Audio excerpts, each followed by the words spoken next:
ঝিনাইদহে অর্থের অভাবে kidney transplant করতে পারছেন না যুবক আক্তারুল ইসলাম। দীর্ঘ 4 বছর ধরে চিকিৎসা করে এখন নিঃস্ব পুরো পরিবার। কিডনি দাতা পাওয়া গেলেও অপারেশনের খরচ মেটানোর সামর্থ্য নেই পরিবারে। তাই সমাজের বিত্তবান ও দানশীলদের কাছে সাহায্যের আকুতি স্বজনদের। ঝিনাইদহ থেকে আসিফ ইকবাল মাখনের তথ্য ও ছবিতে রিপোর্ট। বিছানায় শুয়ে বসে এভাবেই যেন মৃত্যুর প্রহর গুনছেন ঝিনাইদহ সদর উপজেলার মিয়াকুণ্ড গ্রামের যুবক আক্তারুল ইসলাম।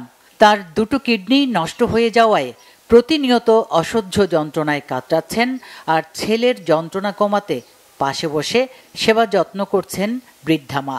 কিডনি ট্রান্সপ্লান্ট করতে পারলেই বেঁচে যাবে জীবন। আমার ওয়াইফ আমার সন্তানের দিকে তাকিয়ে কি একটি কিডনি ডোনেট করার জন্য প্রস্তুত হয়েছে। আমরা সমস্ত পেপার, সমস্ত ডকুমেন্ট তৈরি করছি। সমাজে এমন অনেক বিত্তবান লোক আছে যারা চাইলে একটু সহযোগিতা করলে আমি আবার আমার স্বাভাবিক লাইফে ফিরে আসতে পারি।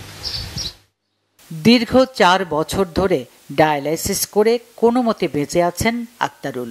বৃদ্ধ বাবা ও দিনমজুর ভাইয়ের পক্ষে ব্যয়বহুল রোগের চিকিৎসা করানো আর সম্ভব হচ্ছে না। এখন মানুষের সহায়তায় সপ্তাহে 2 বার ডায়ালাইসিস চলছে।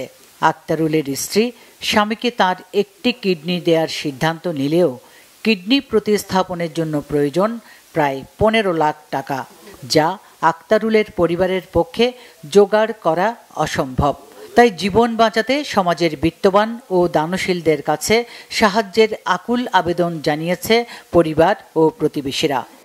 তাই খোদা নাকি আমার মনিদের যদি সবাই একটু সহযোগিতা করতে, তাহলে সে তার জীবনটা আবার ফিরে আমার বুকে, মা বাবার বুকে আসতো।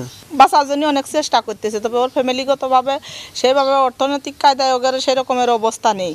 লেখাপড়ায় ভালো, ছেলে হিসেবেও ভালো। আপনারা যদি একটু সহযোগিতার হাতটা বাড়িয়ে দিতেন, তো একটা ছেলের মেধাবী ছাত্রের জীবন বেঁচে যেত।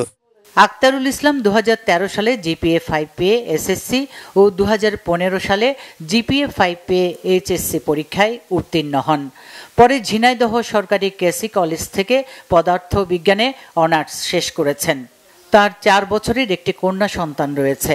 Bangla vision news desk.